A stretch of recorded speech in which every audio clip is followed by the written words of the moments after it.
Bienvenue sur Reset ton assiette, le podcast qui déconstruit avec vous la diet culture et toutes les injonctions liées à notre apparence et à notre assiette. Je m'appelle Juliette, je suis détentrice du compte The Last Quiche sur Instagram, où je dénonce la culture des régimes et où je parle également d'alimentation intuitive, une approche thérapeutique à laquelle je suis officiellement formée par les fondatrices.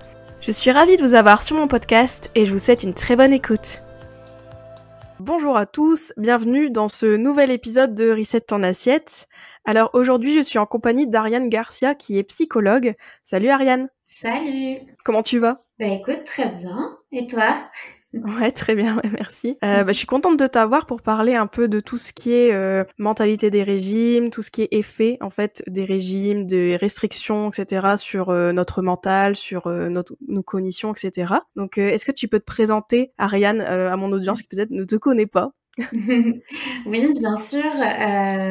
Comme tu l'as dit, Juliette, je suis psychologue. Alors à la base, je suis psychologue sociale. J'ai été formée dans un master de psychologie sociale de la santé. Donc déjà de base dans ma formation, j'ai déjà un angle social sur les problématiques que les personnes peuvent rencontrer. Ensuite, moi dans ma pratique, je me suis spécialisée dans l'accompagnement des troubles alimentaires ou plus largement de la relation troublée à l'alimentation, au corps, à l'activité physique. Et pour ça, moi j'utilise principalement les approches de l'alimentation intuitive et la thérapie d'acceptation et d'engagement qu'on appelle l'ACT. Voilà, je me suis nouvellement aussi spécialisée, formée en TCP, en thérapie cognitive processuelle, pour avoir un peu plus de billes côté thérapie cognitive et comportementale. Beaucoup de types de thérapies, mais voilà, en gros l'idée, c'est que moi les thérapies que j'utilise, c'est vraiment centré sur la relation aux pensées, à nos croyances, pouvoir travailler à les modifier pour pouvoir ensuite modifier nos comportements pour avoir une vie plus riche et pleine de sens, comme on dit en acte. Ouais, tout à fait. C'est vrai que moi je me suis formée à alimentation intuitive, mais aussi je suis en train de voir l'ACT, donc on en parlait, tout ce qui est thérapie donc d'acceptation et d'engagement, et qui se rapprochent beaucoup, les deux thérapies. C'est cool d'en parler aussi avec toi, notamment dans cet épisode, à travers tout ce qu'on va échanger, je pense. Donc ouais, c'est intéressant que tu aies cette approche sociale, parce que je trouve que parfois ça peut manquer aussi à tout ce qui est psychologie, etc. On peut peut-être un peu se centrer beaucoup sur l'individu en oubliant un petit peu plus le contexte, la société, etc. qui pourtant a un bon impact quand même sur nos modes de fonctionnement, nos comportements, etc. Tout à fait. Et d'autant plus dans les problématiques liées à l'image corporelle, à la relation à l'alimentation, à l'activité physique. On voit quand même que la société et la manière dont on va parler de ces sujets-là dans la société vont impacter, on va en parler justement un peu plus aujourd'hui, nos croyances, peut-être même nos valeurs aussi, ça peut avoir un impact là-dessus. Et c'est vrai que en acte, en tout cas, je trouve que c'est la thérapie qui parle peut-être le plus, entre guillemets, du social, parce qu'on prend l'individu dans un contexte donné et on amène aussi l'individu à observer ce contexte et avoir l'influence aussi du contexte sur lui et sur ses croyances et sur ses comportements. Et pour moi, c'est primordial parce que le social influence l'individu et l'individu influence aussi le social. C'est des espèces de boucles comme ça et on peut pas prendre l'un détaché de l'autre, quoi. Donc, c'est important aussi, selon moi. Ouais, carrément, je suis totalement d'accord. Puis même tout ce qui est comportement alimentaire en tant que tel, même tout ce qui est accompagnement, lié à l'alimentation, de oublier un peu la dimension sociale, on n'aborde pas un pan qui est quand même assez important. Donc d'ailleurs, la question que j'aimerais te poser donc aujourd'hui, notamment avec d'autres bien sûr, mais tu parlais des impacts que la société a des impacts sur nous et nous aussi d'une certaine manière. Donc là, si on peut se focaliser un peu sur les régimes et les restrictions, quels impacts donc ont tout ça, et même la culture des régimes aussi en général, sur notre mode de pensée, nos modes de fonctionnement, nos schémas, etc. Alors, le truc, c'est que je pense que c'est important d'avoir en tête que chacune de ces sphères-là, donc la culture des régimes, c'est un système de croyances. Faire un régime et mettre en place des restrictions, c'est des comportements. Donc déjà, ça va être deux choses différentes. Donc c'est de voir que c'est un peu des choses qui sont entremêlées, quoi, en tout cas. Et que les impacts que vont avoir les uns et les autres, ils vont être similaires, mais ça agit pas tout à fait de la même manière. Donc moi, je le prendrais plutôt d'abord de la culture des diètes. parce que c'est principalement la culture des diètes qui va influencer après nos comportements. Mmh. Moi, je le prendrais plutôt dans ce sens-là, de dire d'abord la culture des régimes, elle va impacter nos cognitions, nos croyances. Comme je disais, c'est tout un système de croyances auquel on va plus ou moins adhérer. En fonction des personnes, on va y adhérer vraiment énormément ou un peu. Mmh. Mais en tout cas, c'est vraiment ça, je pense, ça va impacter nos croyances, donc notamment les croyances classiques de la culture des diètes, c'est la croyance qu'être mince, c'est important, c'est accessible à tous si on y met assez de volonté, la minceur est égale à la beauté, à la santé, que pour être mince, il faut contrôler son alimentation, il Mmh. faut faire du sport selon des règles précises, pas n'importe Mmh. comment. Hein. Et donc, c'est là où on en vient au régime et à la restriction. Et puis, Mmh. savoir aussi que c'est relié intimement à la grossophobie, qui Mmh. là est lui-même un système de croyance où on va considérer que les personnes grosses, au contraire, en fait, n'ont pas de volonté, ne font pas ce qu'il faut au niveau alimentaire, au niveau sport, sont en mauvaise santé, etc. Donc, c'est tout ça qui Mmh. va influencer nos croyances déjà. Tout ça, ça Mmh. impacte notre vision du monde, notre vision des autres, et donc de fait la vision qu'on a de nous-mêmes en fait, et aussi de ce qu'on doit faire. Donc c'est là où on en vient à nos comportements, à comment ça impacte nos comportements, et Mmh. donc quelque part nous faire mettre en place des régimes, parce qu'on se dit, Ouais. si on se dit que la minceur c'est important et que c'est facile en fait d'y accéder, tout le monde peut le faire, il suffit de contrôler son alimentation d'une certaine manière et de bouger d'une certaine manière, je Mmh. vais le faire et puis ça va m'apporter la minceur et tout ce qui va avec. Donc c'est là où ça va avoir un impact sur nos comportements. Maintenant, il y a aussi le fait que toutes ces croyances et ces comportements vont aussi avoir eux-mêmes un impact. Bon, physiologique pour ce qui est de la restriction et des régimes, peut-être qu'on développe Ouais. pas trop aujourd'hui, mais ça a aussi un impact physiologique sur notre corps et sur la manière dont il fonctionne, mais aussi psychologique, parce que ça va avoir un impact sur notre insatisfaction corporelle, sur notre relation à l'alimentation, peut avoir tendance à la détériorer, ça va avoir un impact sur aussi notre anxiété. Mmh. Ça va avoir un impact aussi sur d'autres systèmes de croyances, sur tout ce qui est aussi la performance, se dire quand on veut on peut, etc. Enfin, en fait, ça a vraiment, vraiment beaucoup d'impact quand même sur nous au final quand on regarde tout ça, à la fois au niveau cognitif, au niveau émotionnel et au niveau comportemental. Ouais, tout à fait. Oui, oui, tu fais bien de rappeler que donc il y a l'environnement qui est la culture des régimes qui déjà peut avoir un impact sur nous dans le sens nos croyances, etc. Tout ce qu'on connaît, oui, sur la grossophobie, tout ça, toutes les règles, le fait qu'on doit contrôler son alimentation, que c'est banalisé, etc. Donc déjà il y a ça, c'est un peu un terreau, on va dire. Et ensuite ça a un impact sur nous-mêmes dans le sens que après ça dépend des gens, mais la plupart des personnes qui sont, disons, voilà, plus sensibles, on va dire, à la culture des régimes, vont implémenter des comportements qui du coup résultent en régime, en restriction, etc., etc. Et donc oui, en plus après ça a un impact sur voilà tous nos pensées, comme tu disais avec le côté performance, etc. Et c'est vrai que ouais, la mentalité des régimes, ça a tellement d'influence aussi sur toute notre vision du monde, comme tu disais aussi à juste titre, je trouve, parce que on le voit très bien en fait quand on est dans la culture des régimes, donc on recherche cette performance par rapport à notre corps, mais aussi par rapport à nous-mêmes et dans d'autres sphères aussi. Enfin, Mhm. tu vois, il y a beaucoup de Mhm. choses, tout ce qui est étiqueté un peu, tout ce qui est vision binaire aussi des choses, tu vois, de voir du Mhm. bon, mauvais, etc. On peut le voir dans notre alimentation, même dans notre sport, dans tous nos comportements en fait. Et tout ça, mine de rien, voilà, je trouve que au final tout ça, ça fait qu'on développe une certaine rigidité, on devient de moins en moins flexible en fait par rapport à tout ça. Et d'ailleurs du coup, en parlant de rigidité donc psychologique, comme on peut en parler Mhm. en thérapie, je dirais que voilà comment elle s'installe du coup, parce que ok, il y a toutes ces croyances, etc. Mais comment on peut déjà détecter un peu qu'on devient de plus en plus rigide et que justement on intègre peut-être des modes de pensée qui ne sont pas forcément bons pour nous et qui nous profitent pas en fait. Mhm. Bah, en fait, c'est déjà de voir comment elle survient, en Mhm. fait. C'est pour ça que je te disais, il y a tout le système de pensée où tu l'as très bien dit. Ça nous amène aussi à avoir davantage une vision binaire des Ouais, choses, dichotomique. exactement. Donc, il y a les bonnes choses à faire, les mauvaises choses à faire. Il y a aussi associé la minceur à une bonne chose, la grosseur à une mauvaise Mhm. chose, avec tous les comportements qui vont Ouais. avec.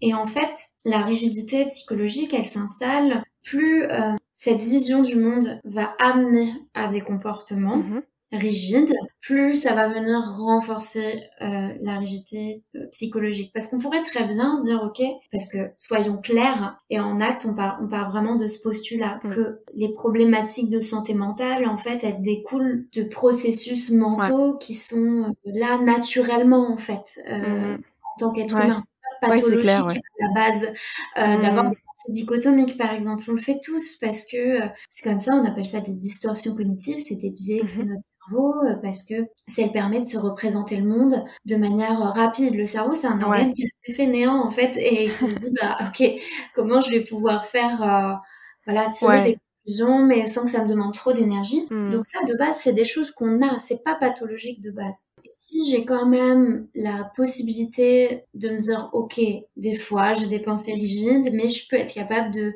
les remettre en question ou de pas systématiquement mettre des comportements avec ces pensées-là, on va garder une certaine flexibilité. Maintenant, encore une fois, plus on va adopter des comportements dans ce sens-là, plus ça va devenir rigide. Et puis, je pense que ça demande aussi de définir ce que c'est, en fait, la rigidité psychologique, pour vraiment qu'on ait Ouais. une idée de ce que c'est précise. En tout cas, pour moi, la manière dont je la définis, c'est vraiment la difficulté à adopter nos stratégies, nos pensées et nos comportements au contexte dans lequel on est. Parce qu'en fait, notre contexte, il change tout le temps. Il n'est pas le même constamment. On a besoin en tant qu'être humain de s'adapter à ce qui se passe autour de nous. Et quand on a beaucoup de mal à s'adapter, voire qu'on n'y arrive plus du tout, c'est là où on entre dans une rigidité psychologique vraiment importante. Maintenant, c'est un continuum. Hein. C'est pas soit je suis rigide, soit je suis flexible. C'est vraiment un continuum. Mais pour te donner un exemple un peu concret, par exemple, on fait tous un peu ça. Quand on va au travail, par exemple, bah, on prend un peu toujours la même route, que ce soit en voiture, que ce soit à pied, on va se déplacer par les mêmes endroits. Mais si un jour, hein, la route que je prends habituellement, pas accessible, est fermée, est-ce que je suis capable, avec voilà, peut-être un peu d'anxiété, mais globalement pas non plus avec des émotions ultra envahissantes, de me dire ok, je trouve une solution, je trouve une autre manière d'arriver sur mon lieu de travail. Ça, c'est la flexibilité. Est-ce que quand mon contexte change, je suis capable de m'adapter ou est-ce que quand je vois que la route elle est fermée, c'est l'angoisse totale. Vraiment, je me dis, oh putain, mais comment je vais faire? Je vais pas réussir à gérer, etc.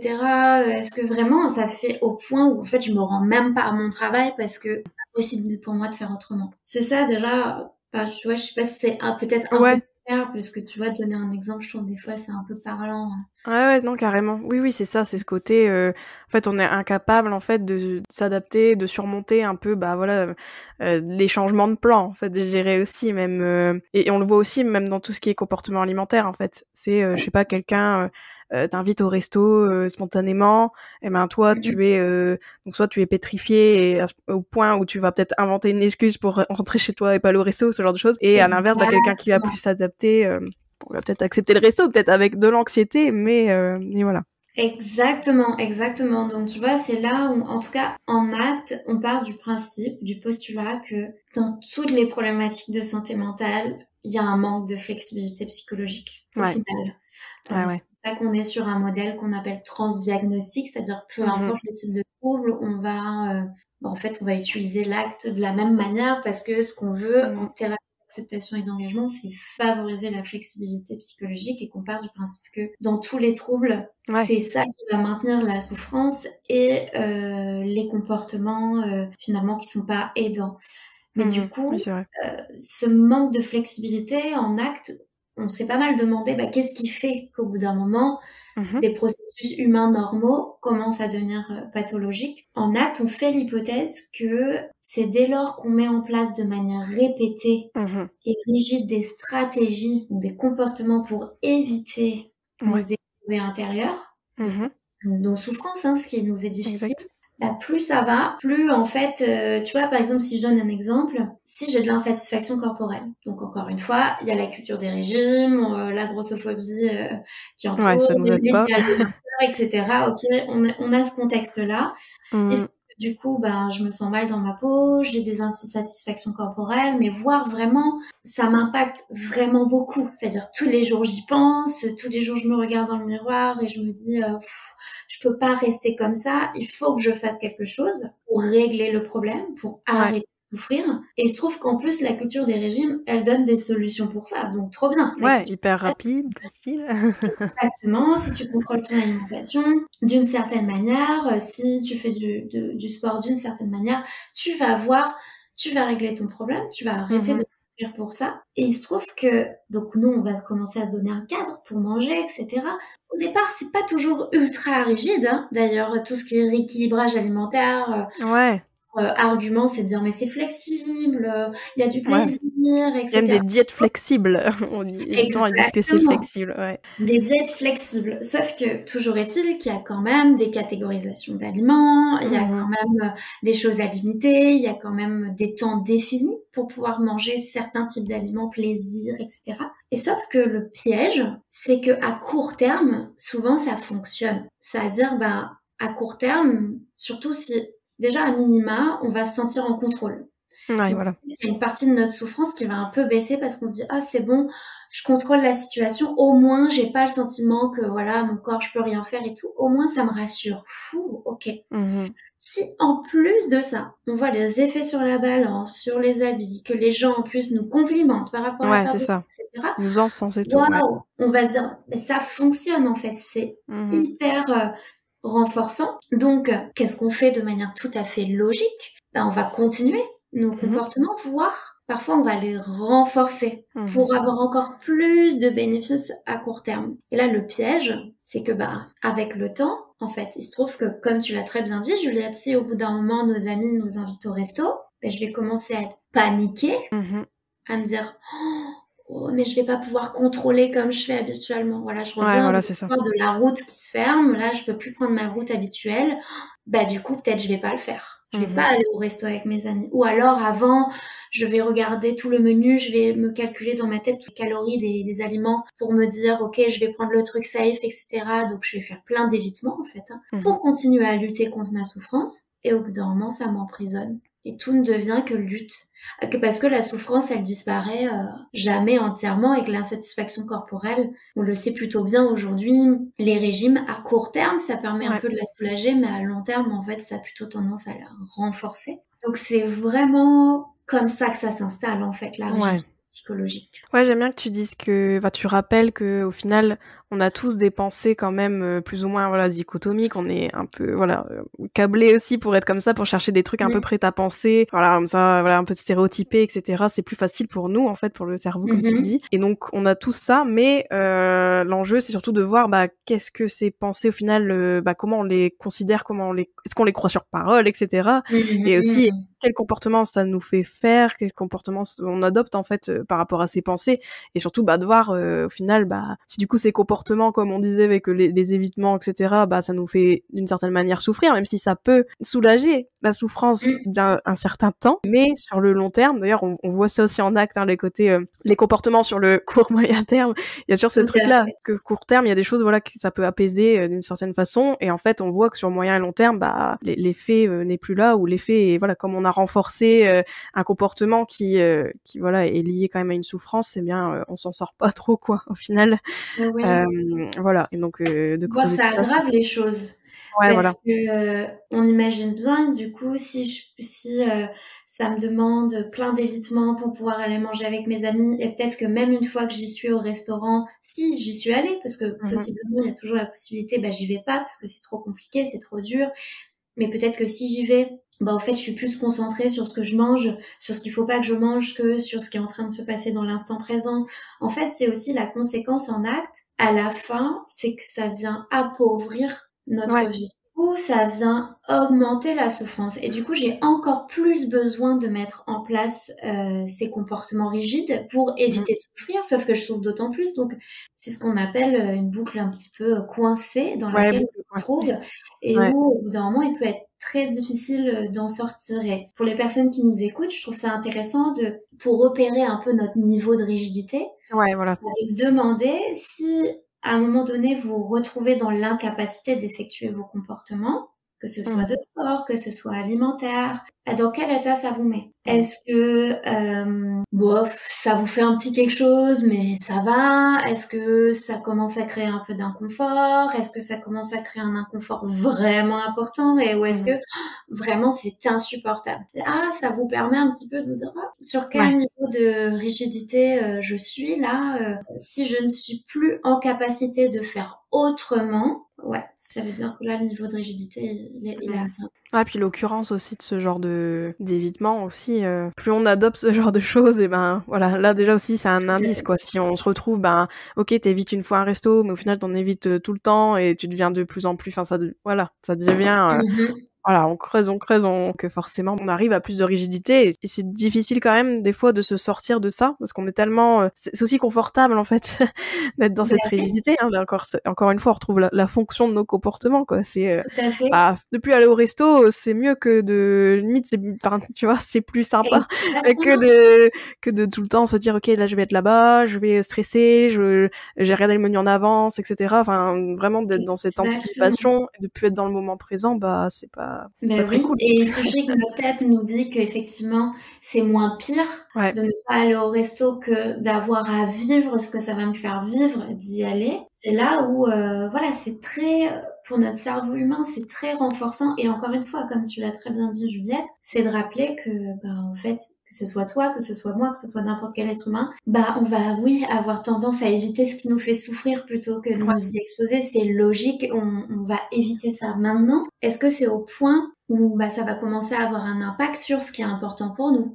Sur Ouais. nos relations, sur certaines dimensions de notre travail, sur nos loisirs, sur notre santé, sur Mmh mh. c'est ça au bout d'un moment à venir observer, hein. C'est quoi l'impact de cette rigidité-là sur notre vie? Ça me paraît Mmh. important d'aussi aller l'observer quoi et s'interroger sur ça. Ouais, voilà, cette rigidité, elle nous éloigne au final de ouais, ce qui nous est cher et sur Mmh. vers quoi on veut aller aussi dans la vie, ce qu'on veut développer et cetera. Mmh. Tout à fait. Et est-ce que tu penses que, il y a des personnes qui vont être plus enclines, en fait, à développer cette, rigidité? Un type de personne ou des Oui et non. personnalités? Mmh. Oui et non. Encore une fois, en acte, comme je te dis, on part du principe que comme ça vient de processus psychologiques naturels d'un esprit humain, bah, potentiellement, pour toute personne, à un moment dans la vie, bah, ces processus peuvent devenir, destructeurs et source de souffrance. Mmh. Donc, tout le monde peut être amené à vivre de la rigidité psychologique pour plein de raisons. Ça peut être des éléments déclencheurs, ça peut être, j'en sais rien, suite à des périodes de stress particulières, etc. Enfin, donc tout le monde peut être amené à ça. Personne n'est à l'abri. Donc c'est plutôt Mmh. une partie de la réponse. Personne n'est à l'abri. Par contre, est-ce qu'il y a des personnes qui sont plus disposées? Ouais. Oui, notamment dans la relation à l'alimentation et particulièrement les troubles du comportement alimentaire, hein, qui sont des troubles psychologiques, hein, qui sont Mmh. répertoriés, qui sont connus. On sait par exemple qu'il y a notamment des prédispositions génétiques. De plus Mmh. en plus, on met ça en évidence, et aussi héréditaires. J'ai pas mal plus de chance si dans ma famille il y a des troubles alimentaires, bah, de moi-même en développer. On sait que dans nos Mmh. gènes, c'est quelque chose qui peut se transmettre. Alors c'est pas automatique, hein, ça va aussi dépendre de l'environnement, c'est vachement complexe cette histoire, Ouais. mais on sait qu'il y a un terrain déjà des génétiques possibles. En plus de ça, il y a plein d'autres facteurs qui vont rentrer en jeu. Par exemple, plus j'ai internalisé les idéaux de minceur, plus je vais être à risque de développer cette rigidité dans mon rapport à l'alimentation. Plus j'ai d'insatisfaction corporelle aussi. On sait que c'est prédisposant. Plus aussi notre poids, notre silhouette et l'alimentation va définir notre valeur personnelle, plus ça va être en lien avec notre estime de nous-mêmes, ce à quoi on va ressembler, notre poids ou notre manière de manger, plus on sait que c'est à risque de développer du coup cette rigidité en lien avec l'alimentation. On va être plus amené à mettre un cadre, des règles, etc. Chez les personnes qui ont des difficultés de régulation émotionnelle, on Ouais. sait aussi que donc ça peut être successif à des types de personnalités, ça peut être successif à des traumas, ça peut être successif de plein de choses. Mais on sait que plus on a des difficultés, ou si on est sujet à l'anxiété aussi, ça Ouais. aussi, on sait que bah, tout le monde n'est pas à la même enseigne par rapport à l'anxiété. Ça aussi, ça a des composantes génétiques, ça a des Mmh. héréditaires, bref. Donc tu vois, c'est un petit peu complexe et effectivement, il y a des traits de personnalité. On sait que le perfectionnisme, si on a des traits de personnalité perfectionnisme, l'impulsivité aussi, tous les troubles On va y avoir des compulsions, beaucoup de compulsions, on peut avoir des traits d'impulsivité. Le trait obsessionnel compulsif, on sait aussi que c'est assez présent. On va avoir une certaine rigidité dans ces personnalités-là de base. Pareil aussi, prédisposé, c'est si on a vécu de l'insécurité alimentaire aussi. Prédisposé à de la rigidité, à de l'anxiété alimentaire de base, donc à amener à du contrôle, à avoir peur de manquer, etc. Ouais. Et les régimes en plus créent aussi cette anxiété. Et les régimes aussi, on peut créer cette anxiété. Mais du coup, il se peut que j'ai déjà toutes ces prédispositions qui vont m'amener à être peut-être encore plus sensible au message de la culture des régimes et à mettre en place des restrictions. Et ces restrictions elles-mêmes, les régimes, on va dire, ça va être aussi un facteur qui va être renforçant dans le temps. Parce que quitte de l'œuf ou la poule, au bout d'un moment, on se demande un petit peu. Donc il y a des facteurs prédisposants, on sait, génétiques, de personnalité, etc., qui vont amener plus à de la restriction, et la restriction elle-même va favoriser la rigidité psychologique. Oui, parce qu'en fait, tu peux être donc plus sensible, si tu es une personne plus anxieuse, tu vas peut-être utiliser les régimes comme moyen de soulager ton anxiété, on va dire. Et en même temps, ces régimes et restrictions aussi peuvent te créer de l'anxiété en retour, quoi. C'est exactement, et c'est on est dans notre boucle coincée. Exactement. En fait, en acte, on part du principe que c'est vraiment la lutte contre. On part du principe de base que la souffrance, ça fait partie de l'expérience humaine. On pose ça direct, dire on souffre. On souffre, et on souffre aussi parce qu'il y a des choses importantes pour nous. Donc, c'est par exemple Benjamin Schoendorf, qui est une grande figure de l'acte du côté francophone, aime bien cet exercice-là de demander aux gens, écoutez, s'il y avait une pilule magique, là que je vous dis je l'ai dans la poche et je vous dis je vous la donne, et cette pilule elle vous permettra de ne vivre plus jamais aucune souffrance, vous vous sentiriez que bien, que du bonheur, que de l'épanouissement.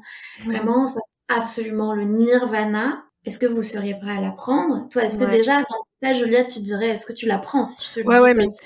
Il nous l'a parce que du coup, je l'ai eu en formateur, Benjamin Schoendorf. Et oui, je crois que c'était une des premières questions qu'il nous a posées, et je pense plein de questions comme ça, en fait, pas mal, où c'était qui c'est qui ressent des émotions désagréables, etc. Moi, ou qui c'est qui a peur de ça? Moi, au final, forcément, on souffre tous, etc. Mais oui. Exactement. Et on serait tous prêts à prendre cette pilule si on nous disait que elle nous permettrait de vivre juste du bonheur. Par contre, après, il rajoute, il y a un effet secondaire à cette pilule. C'est que, certes, vous sentirez que du bonheur, etc., mais vous pourriez plus bouger de votre lit. Vous pourriez plus parler à personne. Voilà, vous serez piégé dans votre corps, à plus pouvoir interagir avec personne. Donc, si je vous redemande si vous êtes prêt à prendre cette pilule, est-ce que vous êtes toujours d'accord? Et je sais pas comment ça a été dans ta formation, Juliette, mais je sais pas s'il y a beaucoup de personnes du coup qui se sont dit ah oui, vraiment je veux quand même la prendre malgré tout. Ouais, c'est ça. Ouais, au début on se dit ah oui, je veux. Après, Finalement, peut-être pas. Finalement, si ça doit être au prix de ce qui fait que j'aime la vie, quoi, les personnes que j'aime, pouvoir faire les choses que j'aime, etc., peut-être que le coût est trop dur à payer. Donc, c'est on part du principe en acte que la souffrance, elle fait partie de la vie parce que aussi, elle fait partie du package avec toutes les choses qui sont agréables dans la vie. Par contre, là, on va commencer à développer de la rigidité et à être coincé dans ces fameuses boucles coincées dont on parle aujourd'hui.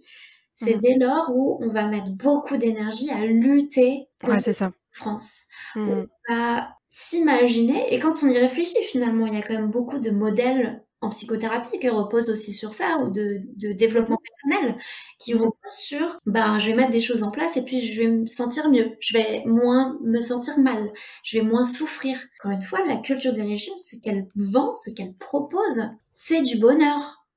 C'est ça. Dire en fait, vous allez être heureux, heureuse, parce que bien sûr, le bonheur est associé à être mince, donc vous allez être heureuse parce que vous serez mince, et vous verrez que tous ces comportements, ils vous permettront de devenir la personne que vous avez envie d'être, la meilleure version de vous-même, blablabla.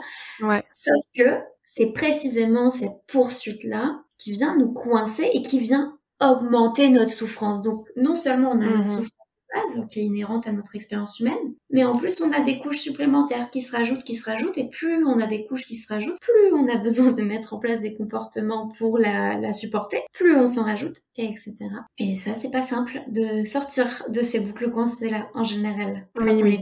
coincé, c'est dur. Ouais, c'est vrai que, boucle coincée, donc pour ceux qui se demandent ce que c'est, en fait, c'est un peu des cercles vicieux, mais de C'est manière ça. plus parlante, en fait. Parce qu'on est dans une boucle et en fait, voilà, on est coincé, on se demande: «Bah, punaise, mais comment faire pour sortir de tout ça?» quoi, c'est un peu ce truc-là. Exactement. Qu'est-ce que je peux faire pour en sortir? Sauf que souvent, ce qu'on va faire pour en sortir, bah, on va mettre en place les mêmes stratégies pour Ouais. éviter de souffrir et donc qui indubitablement vont continuer à nous maintenir dans la boucle. Donc, Ouais, j'aime beaucoup cette approche, enfin l'acte, elle me parle beaucoup parce que ce côté que, bah, la souffrance est un peu inévitable en fait et que plus tu mmh, cherches un peu à l'éviter et à lutter contre, tes obstacles intérieurs, donc toutes tes émotions désagréables et cetera et ben, plus au final tu vas peut-être, t'éloigner de ce qui t'est cher et cetera, tout ce qui est important pour toi et tu vas maintenir des comportements qui au final ne fonctionnent pas tant que ça en fait, même si sur le court terme peut-être, mais ce qu'on disait tout à l'heure, mais mmh voilà, après on se retrouve ouais, dans ces boucles coincées, et cetera. Et j'aimais bien aussi parler de pas mal de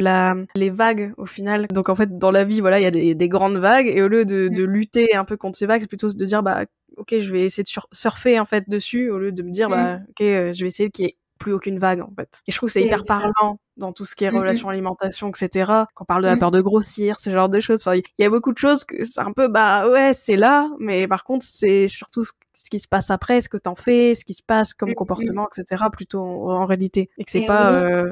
éradiquer totalement la source, on va dire. Surtout qu'encore une fois, on est assez pragmatique en acte. S'il y a des problèmes, des vagues qu'on peut factuellement éradiquer, bah, on va dire: «Bah, allez-y», en fait. S'il y a quelque Mhm. chose qui fonctionne pour, que la vague, ne se présente plus, faites-le. Mais bien souvent, on se rend compte qu'en fait, peu de contrôle sur ces vagues, émotionnelles, ces vagues, de pensées difficiles, ces vagues, de toutes ces choses-là intérieures Mhm. et les événements extérieurs aussi, hein. On n'est pas très, très bon à Bah pouvoir, oui, c'est tout ça. bien maîtriser de toute façon. Voilà. Donc, est-ce qu'on s'épuise à vouloir lutter contre les vagues ou est-ce qu'effectivement on apprend à pouvoir les surfer, à faire avec? C'est vraiment, je Voilà, c'est pense, le ça. modèle Faire de l'acte, avec. c'est en présence de ce qui est difficile, comment je peux quand même vivre ma vie? Comment je peux quand même, à côté de ces souffrances, Mhm. ben, vivre aussi des choses épanouissantes, des choses qui enrichissent ma vie. Et donc là, vraiment, on voit que dans le modèle de l'acte, notre énergie, on la met ailleurs que dans la Ouais. lutte. On la met dans, bah, c'est quoi qui m'apporte du plaisir, c'est quoi qui m'apporte de l'épanouissement, c'est quoi, et que des fois, faire des actions dans le sens de ce qui est important pour nous, bah, c'est pas facile. Ça n'apporte pas que de Mhm. l'épanouissement. Des fois, Carrément. ça apporte aussi de son lot de peur, d'anxiété, Mhm. d'inconfort. Donc si on est toujours concentré à ne pas ressentir d'anxiété, d'inconfort, bah, en fait, bah, ça nous Ouais. éloigne. Même la thérapie en elle-même, il y a beaucoup Oh oui, d'inconfort.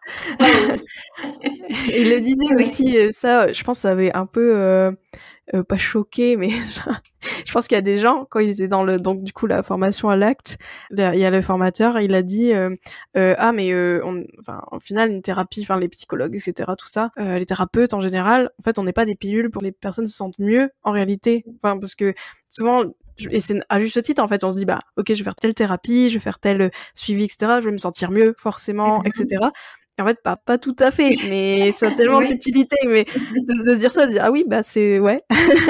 C'est un Et peu, ouais, et oui, mmh et c'est vrai que, enfin, je sais pas pour toi Juliette, mais moi, je suis allée en thérapie plusieurs fois et avec cet objectif de justement, me sentir mieux et arrêter de me sentir mal. Il y a les 2, ouais. je veux me sentir mieux, puis je veux arrêter de me sentir mal, je veux arrêter de ressentir ça. Et en fait, c'est vrai que dans le processus de thérapie, bah, on va amener en fait à s'exposer à des choses désagréables, on va être amené à observer certaines de nos croyances, certaines de nos pensées, Mmh et que c'est pas toujours agréable dans ce processus et ça en fait partie, mais c'est pas gratuit. C'est vraiment pour, encore une fois, en acte, on dit une vie riche et pleine de sens pour, mh. non pas avoir une vie où il y a pas de souffrance, mais une vie où, bah, qui a du sens pour nous, où on Mmh est animé par des choses, où, on se sent, on parle beaucoup de vitalité en acte, on se sent vivant, Mmh. vivante. C'est ça Ouais. qu'on souhaite et que finalement, se sentir vivant, vivante, ça passe aussi par ressentir des choses désagréables, mais pas seulement, C'est mais vrai. aussi. Donc les Mmh. 2 en font partie dans notre expérience. C'est où je mets mon énergie. Oui, et il résumait aussi l'acte en disant qu'au final, c'est, la capacité de faire, ce qui nous est important, en fait, dans la vie, quoi qu'il arrive. Mmh. Ouais, de se dire: «Bah, voilà, C'est ça. quoi qu'il arrive, je garde le cap et même si, je me prends, des vagues dans la gueule et cetera», quoi, on va dire C'est ça. ça, même si Ouais. ma tête me dit que j'en suis pas capable, même si ma Mmh. tête me raconte l'histoire que de toute façon je vais échouer, même si ma tête me dit que ça ne sert à rien, même si parce que notre tête, elle fait ça, elle nous Ouais. formule tout le temps des histoires, Mmh mh. voilà, sur tout un tas de choses, pas souvent très sympathiques. Donc, de pouvoir aussi prendre conscience de ces pensées-là et de prendre un peu de recul avec ces pensées-là pour pouvoir agir comme c'est important pour nous d'agir, même si ça réveille des pensées compliquées, même si ça réveille des émotions pas évidentes. Et bien Mmh. sûr, il explique très bien aussi, je trouve, Benjamin Schoendorf avec la métaphore des vagues. Ouais, Bah, comme on apprend le surf, en fait, on va c'est pas ça. direct aller surfer des vagues de 10 mètres, OK? Parce que Mmh. sinon, bah, on tombe de notre planche, on se fait mal, on a peur, c'est traumatisant et puis on va se dire: «Bah, en fait, c'est pas utile» et notre tête, elle aura Mmh. raison de nous dire: «C'est pas utile» dans ce cas-là, Ouais. parce que, bah, effectivement, ça sera trop fort. Donc on y va petit à petit, Mmh. dans les actions engagées, mais c'est important d'en avoir pour petit à petit justement, amener à de cette fameuse flexibilité dont Ouais, on parlait. ouais, d'ailleurs ça fait bien la transition pour ma question de j'aimerais te demander du coup, bah, oui, comment on fait, bah, pour entretenir cette flexibilité cognitive? En fait, qu'est-ce qu'on peut faire, concrètement? Mmh. Bah, déjà, donc comme on l'a dit, la flexibilité, c'est un peu l'inverse de la rigidité, donc c'est être Mmh. capable de nous adapter au contexte qui change. Mais l'acte, du coup, rajoute que c'est aussi être capable d'être dans le moment présent, c'est être capable d'être ouvert à nos expériences intérieures, notamment, et qu'elles soient agréables ou non. Mmh. Et d'être aussi capable, donc en présence de toute cette expérience, pouvoir faire ce qui est important pour nous, c'est ce qu'on a dit Juliette. Donc nous, en acte, on va essayer de travailler sur 6 processus psychologiques, donc pareil, qui sont présents chez les êtres humains, mais qui sont mis à mal quand on est dans Mmh. nos boucles coincées et qu'on va chercher à mobiliser en acte. Donc il y en a 6. Il y a la pleine conscience. Donc c'est vraiment développer la capacité d'être en contact avec le moment présent, Mmh. à la fois ce qui se passe à l'extérieur de nous, mais aussi à l'intérieur. C'est vraiment sortir du pilote automatique dans lequel Ouais. on est souvent. Ouais, bien rappeler que pleine Je pense conscience, c'est pas forcément, méditer sur une montagne parce que il y a pas ce truc-là. exactement, exactement. Donc la méditation, ça peut être un exercice parmi tant d'autres pour exercer à la pleine conscience. La méditation pleine conscience, je précise, parce qu'il y a Ouais, voilà. différents types de méditation. Mais pas seulement. C'est vraiment s'entraîner à être dans l'ici et maintenant, dans plein de situations différentes.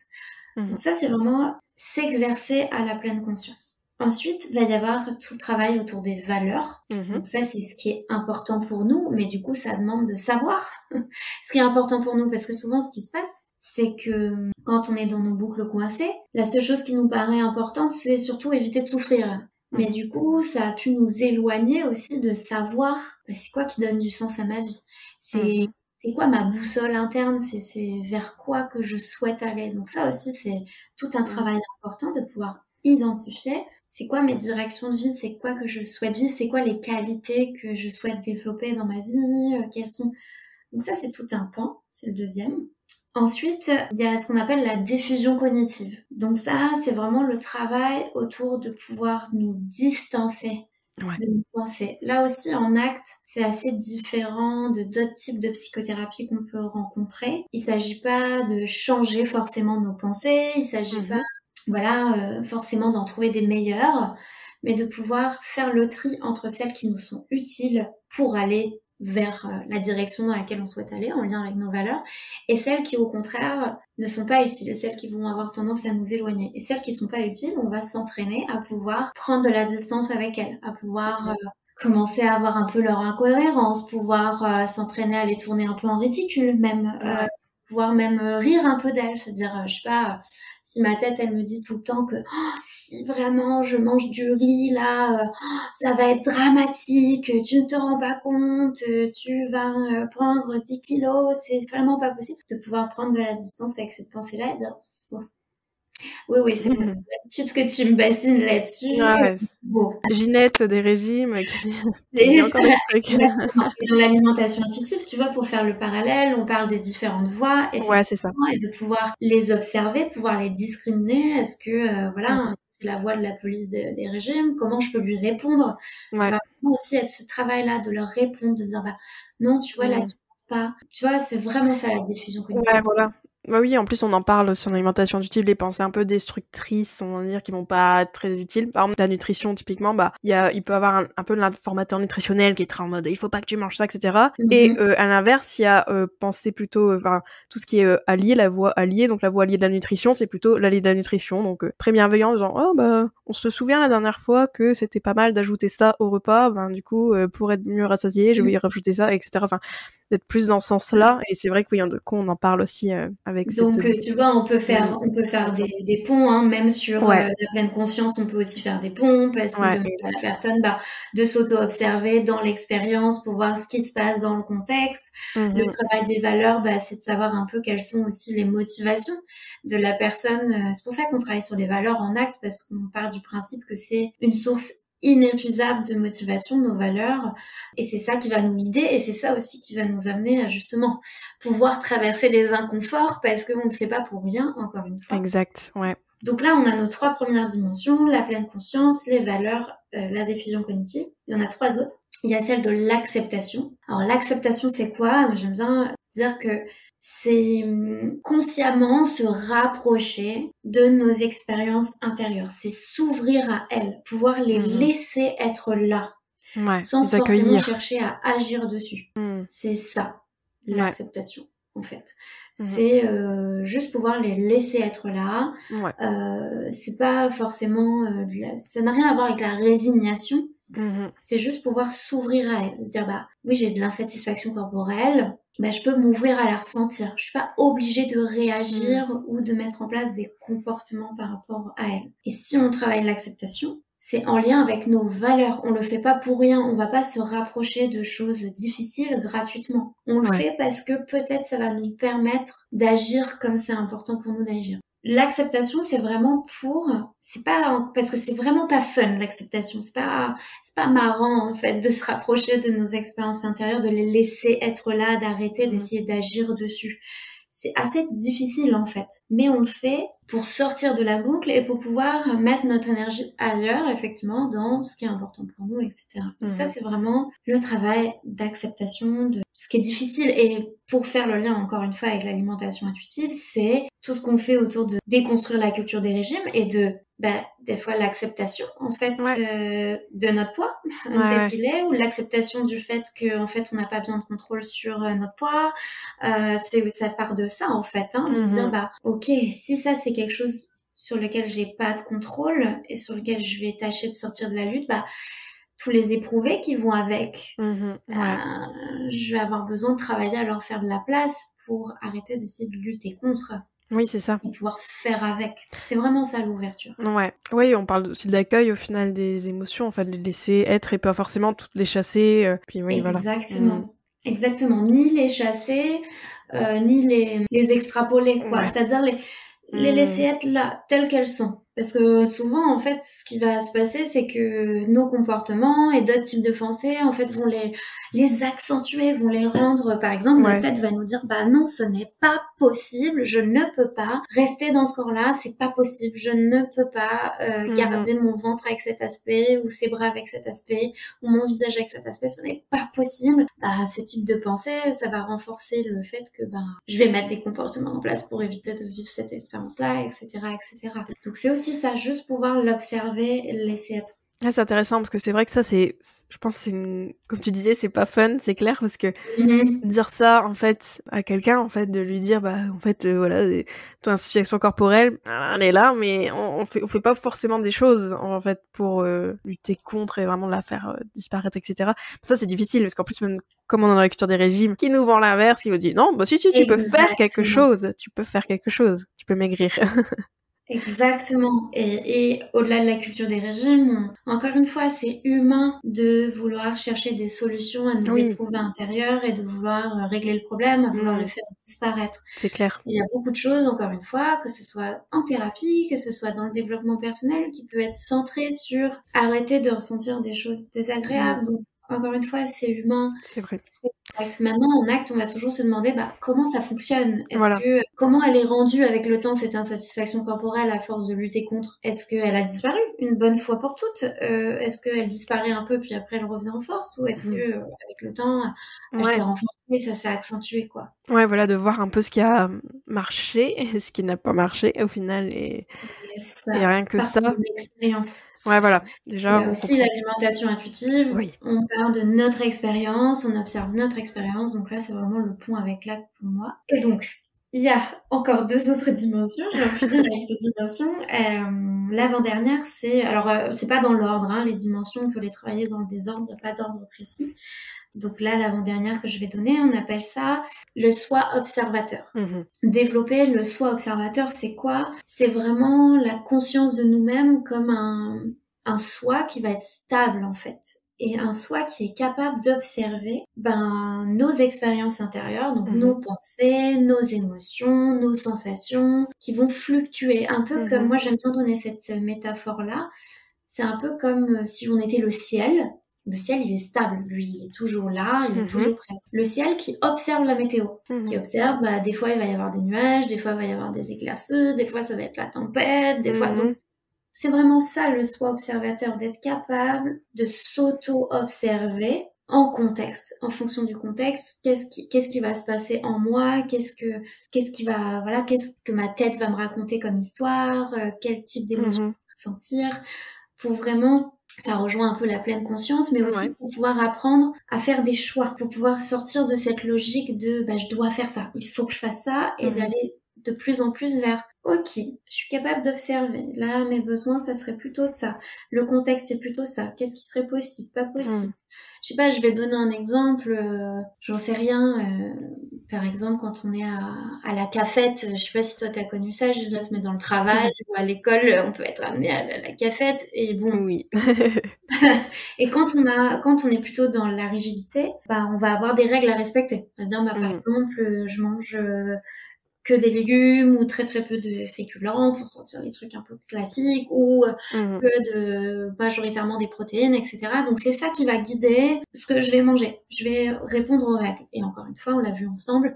Si un jour, je sais pas, c'est journée spéciale burger et que il y a que ça au menu et que là c'est la cata. Si je développe mon soi observateur, encore une fois avec toutes les dimensions, en fait les 6 dimensions, et je travaille Ouais. simultanément entre guillemets les Oui, c'est 4 vrai. ou toutes Mmh. intriquées les unes dans les autres. Mais du Mmh mh. coup, si je développe mon soi observateur, je vais être capable de dire ok, c'est quoi? Et là aussi en alimentation intuitive, on développe ça en fait. Oui, bah, oui, oui, c'est ça. Bah, on fait, observer, de toute façon, c'est la base à chaque Envie, fois. de quoi j'ai envie, quel est mon niveau de faim, est-ce que j'ai envie de chaud, est-ce que j'ai envie de froid, Mmh est-ce mh. que j'ai besoin d'un truc riche, est-ce que j'ai envie d'un truc plutôt léger.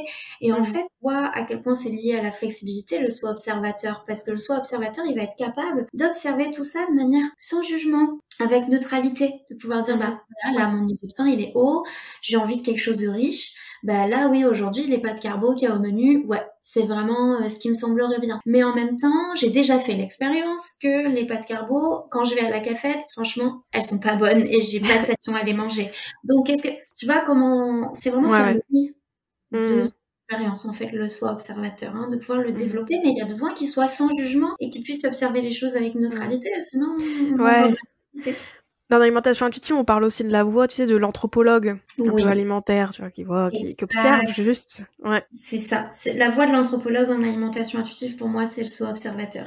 Mmh C'est mh. celui qui est capable de, par les expériences, justement, donc pareil, avec la pleine conscience, en se disant, c'est quoi qui est important pour moi, mais par les expériences, en étant capable de prendre de la distance avec certaines pensées, en étant ouvert à nos expériences intérieures, se dire, ok, je vais trier mon expérience et puis je vais voir, ok, la dernière fois j'ai testé ça, ça me plaît, ça me plaît pas. Puis des fois, on se plante d'ailleurs, on Mmh fait mh, mmh. erreur et c'est correct. Le soi observateur, il va juste dire, ah tiens, ouais, c'est vrai, ça me plaît pas. Ouais. «Ah bah tiens, ça je pensais pas et en fait ça me plaît». Enfin, Oui, c'est c'est ça. vraiment ça le soi observateur, donc ouais. Et enfin, notre dernier pilier en acte, ça va être le fait de poser des actions engagées Mmh. vers ce qui est important pour nous. Donc là, ça va être la partie comportementale de la «thérapie» entre guillemets, même Mmh. si bien sûr, pouvoir travailler la pleine conscience, la diffusion et cetera, ça peut passer par certains comportements. Mais là, c'est vraiment qu'est-ce que je vais faire dans le sens de ce qui est important pour moi? Qu'est-ce Mmh. que, bah, par exemple, j'en sais rien, je reprends l'exemple là de la cafette. Bah, peut-être à la fois ce qui est important pour moi, quand j'arrive peut-être à la dernière étape entre guillemets de l'alimentation intuitive ou Mmh. ça y est, je commence à être apaisée, etc. Bah, ok, à la fois, je peux peut-être me demander, ben, ok, j'essaye de prêter attention à, par exemple, j'en sais rien, à manger un peu plus de protéines parce que je me rends compte que sinon, j'ai du mal à en Mmh. incorporer dans mon alimentation. Donc, je vais prêter attention à ça, je vais prendre une protéine, mais en même temps, est-ce que je veux quelque chose de chaud? Mais en même temps, je veux avoir de l'énergie parce que ce qui est important pour moi aujourd'hui, c'est voilà, de pouvoir être concentrée. Là, en même Mmh. temps, c'est important pour moi de respecter mon niveau de rassasiement pour être confortable. Ou par rapport à ma digestion, je sais que j'ai des problématiques par rapport à ça. Donc, et là, je vais poser des actions. Ou aussi, je pense, autre exemple, parce que là, je pars du principe à quelqu'un, ça y est, qui devient mangeur intuitif. Avant ça, ça peut être, bah, j'ai beau avoir ma tête qui me raconte que non, je peux pas du tout manger le burger à la cafette, c'est interdit, ça rentre pas dans les règles. Hop, je peux travailler ma diffusion. Mmh. En même temps, me rappeler c'est quoi qui est important pour moi. Ah, c'est de développer une relation plus apaisée à Ouais. l'alimentation. C'est peut-être la liberté aussi. C'est peut-être, j'en sais rien, bah, pouvoir être libre, voilà, de faire mes choix, etc. Bah, poser cette action-là aujourd'hui de manger le burger, bah, ça me Ouais. permettrait de me rapprocher de ça, par exemple. Ouais, ouais, c'est ça, exactement. Et oui, c'est vrai de se rapprocher, par les actions engagées, ouais, de la personne aussi qu'on veut être, au final. Moi, je le fais souvent aussi en accompagnement, un peu la question de, bah, voilà, la toi libérée un peu des TCA, qu'est-ce qu'elle aurait fait, en fait? Qu'est-ce qu'elle C'est ferait? ça. Et en fait, voilà, et puis rien que ce genre de questions, ça nous amène à se dire: «OK, bah, je sais que telle action, ça me rapproche, donc je tente de la faire». Si on reprend l'exemple du resto, tu vois. Ouais, voilà. Tu vois, quand tu poses cette question-là, Juliette, bah, c'est la personne sans trouble alimentaire ou sans relation trouble à l'alimentation, elle ferait quoi quand C'est les ça, potes, ils l'invitent au resto? Est-ce qu'elle exactement. refuserait l'invitation? Est-ce qu'elle regarderait le menu pendant 3 heures? C'est quoi qui est important? Ah, c'est de pouvoir rire avec eux, c'est de pouvoir bah, leur poser des questions sur qu'est-ce qui se passe dans leur vie. Hop, c'est Mmh. ça qui est important pour moi, donc je vais poser mon action dans ce sens-là. Donc on revient à le fait de sortir de la boucle coincée en mettant de l'énergie ailleurs que vers éviter de souffrir. Là, Voilà. peut-être ça va être challengeant, ça va Ouais, peut-être peut-être on va se serrer les avoir dents, des quoi. vagues émotionnelles, voilà, de Voilà. faire cette action-là, mais et donc je vais travailler l'acceptation, l'ouverture, je vais travailler la diffusion, c'est en lien avec mes valeurs, je vais essayer d'être pleinement entre guillemets, d'être connectée à ce qui se passe en moi, à quel choix je vais pouvoir faire, etc. pour pouvoir faire ce qui est important pour moi. Et Mmh. donc, petit à petit, enrichir ma vie. Avoir une vie où certes, peut-être, je vais pas être entièrement satisfaite du corps que j'ai, mais où je peux être en relation avec les personnes que j'aime, où je vais pouvoir Mmh. prendre du plaisir à manger ce que je mange, où je vais pouvoir Voilà. avoir de la liberté, avoir de l'espace mental par rapport à ça. On n'a pas une vie sans souffrance, mais Mmh. on a une vie où quand même peut-être un peu plus connecté à ce qui est important pour nous et Ouais, qui a du peut-être sens pour nous, qui se rapproche de ce ça. qu'on veut, quoi. Mmh. Exactement. Mmh. Et au final, in fine, factuellement, avec quand même moins souffrance, en fait. Ouais, en fait, c'est C'est ça. pas par ce bout-là qu'on l'a pris, parce qu'on veut sortir de cette lutte-là. Mais on se rend compte qu'in fine, bah ouais, en fait, si j'ai plus ma relation troublée à l'alimentation, plus mon TCA, bah, quand même, globalement, même si ça ne m'empêche pas que je vais devoir dealer avec des choses inconfortables et difficiles dans ma vie, bah, Exactement. potentiellement que le niveau de souffrance quand même lié à tout ça, il a quand même bien réduit, quoi. Mais on a utilisé des stratégies différentes pour aller vers de la flexibilité plutôt que ce qui va amener à de la rigidité psychologique. Pour conclure, je dirais, enfin, tu pourrais me dire quel conseil tu donnerais du coup à quelqu'un, voilà, qui a l'impression d'être hyper rigide, qui a développé une certaine rigidité, justement, qui se reconnaît, voilà, avec ses exemples, et se dit: Mmh. «C'est moi!»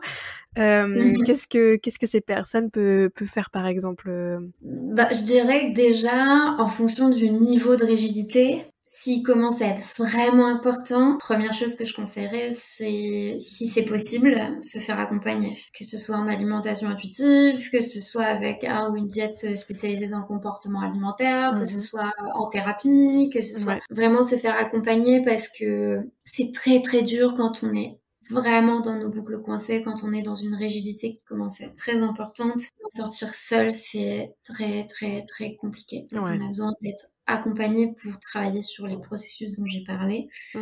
Donc ça serait mon premier conseil. Après, si vous sentez que c'est un peu le cas, mais pas non plus à un niveau de souffrance ultra important ou à une rigidité ultra importante, ça peut être aussi, moi je conseillerais de lire le livre Le piège du bonheur, qui est très connu en acte. Donc moi je le conseille ce livre-là parce que je trouve qu'il donne des bonnes bases pour s'entraîner à exercer notre flexibilité, justement sur ces 6 processus-là dont on a parlé aujourd'hui.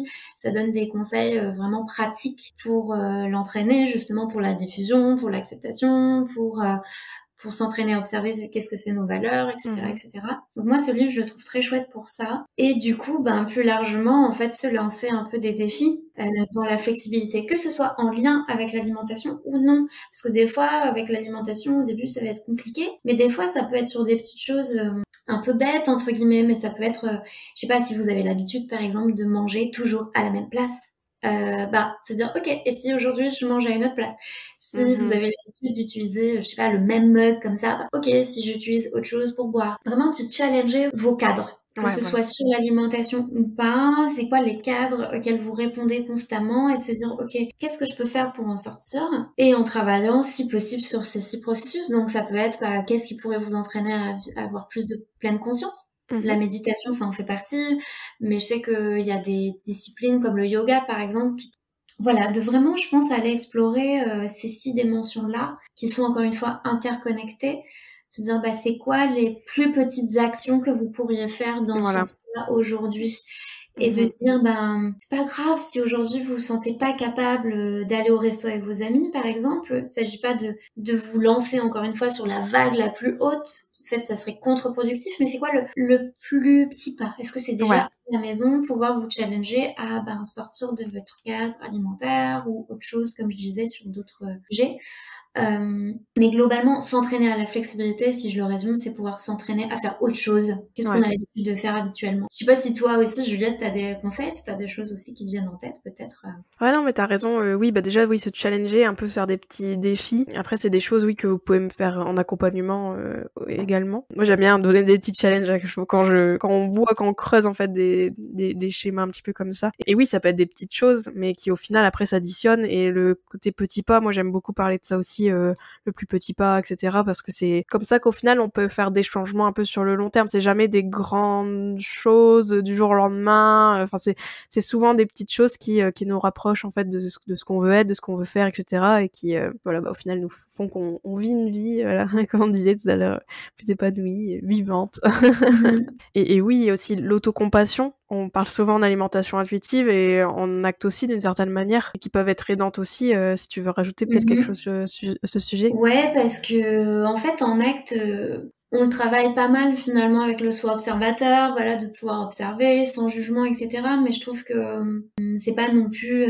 ultra développé. Je trouve qu'on peut plus s'attarder dessus et vraiment, parce que dans l'autocompassion, il y a 3 dimensions où là aussi il y a la pleine conscience. La première dimension, ça va être aussi prendre conscience de ce qui se passe en nous, de nos difficultés, de nous regarder un peu avec honnêteté dans ce qui nous fait souffrir, hein, de pouvoir se connecter à Mhm. ça. Donc c'est le lien avec l'ouverture, donc avec l'acceptation et avec la pleine conscience. Mais c'est aussi se connecter. Tu vois, on en a finalement pas mal parlé aujourd'hui, Juliette, du fait que on est des êtres humains, qu'en Ouais. fait on est tous amenés à pas aimer ressentir des choses désagréables et à mettre Mhm. des choses en place pour éviter de les ressentir. Donc c'est aussi dans l'autocompassion, c'est se rappeler de notre humanité et du coup le Ouais, c'est lien ça. avec les autres aussi, de se dire par exemple, avec l'insatisfaction corporelle, c'est pouvoir s'amener le fait que en fait, je suis pas seule là sur Terre présentement à vivre ça. Je suis pas seule là sur Terre présentement ou je sais pas, à peut-être vivre une expérience d'échec Ouais. ou à vivre, j'en sais rien, je vis quelque chose de difficile dans une relation, pouvoir voilà me reconnecter à ça, de me dire je suis un être humain. Donc ça rejoint une des Mhm. dimensions de l'acte, hein, pouvoir comment dire, se connecter au fait que la souffrance, ça va faire partie, les expériences désagréables, ça va faire partie de notre vie. Et enfin, la Ouais, bienveillance, de pouvoir entrer en compassion c'est avec ça. nous-mêmes, de ressentir ça. De me dire, Oui, voilà. c'est comme on le ferait, on donne souvent cet exemple-là, comme on le ferait avec un ami ou une amie proche. Dire, qu'est-ce qu'on lui dirait dans ce moment-là? Ouais. Est-ce que on lui dirait des choses hyper dures, est-ce qu'on l'engueulerait, est-ce qu'on lui dirait bah voilà, t'es pas capable de gérer, de Ouais, machin, tu vois, bah exactement.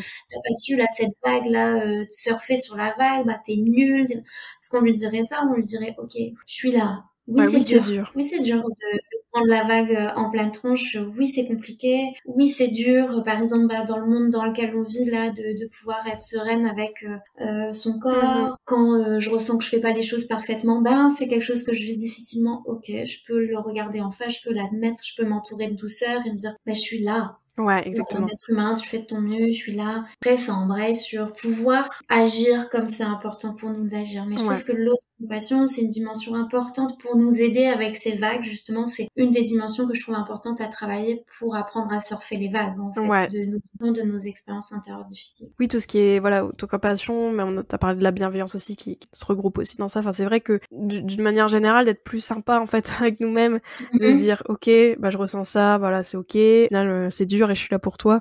Se dire un peu, tu vois, j'aime bien aussi dire, bah, on peut même se dire à soi-même: «Pauvre bichette», quoi.